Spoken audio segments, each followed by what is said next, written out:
चंचल के गाने देवरा ढोड़ी चटनाबा ने अलग ही विवाद भोजपुरी में खड़ा कर दिया है और अब ये विवाद थमने का नाम नहीं ले रहा है।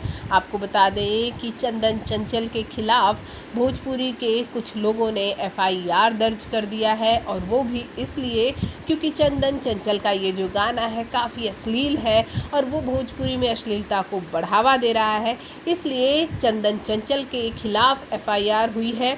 जल्द ही चंदन चंचल को पकड़ लिया जाएगा। साथ ही आपको बता दें कि चंदन चंचल का ये गाना का विरोध भोजपुरी के बड़े से बड़े एक्टर और सिंगर कर रहे हैं। जी हाँ, फिर वो चाहे रितेश पांडे हो, प्रदीप पांडे चिंटू हो या फिर हो खेसारी लाल यादव, सभी इस गाने का विरोध कर रहे हैं। और तो और पवन सिंह ने ये तक कह दिया है कि भोजपुरी को अश्लीलता से दूर रखना होगा, तो दर्शकों को इस तरह के गाने नहीं सुनने चाहिए। जी हाँ, आपको ये बता दें कि ये गाना 4 वीक में यानी कि 1 महीने के अंदर 10 मिलियन व्यूज़ के आंकड़े को क्रॉस कर लिया है।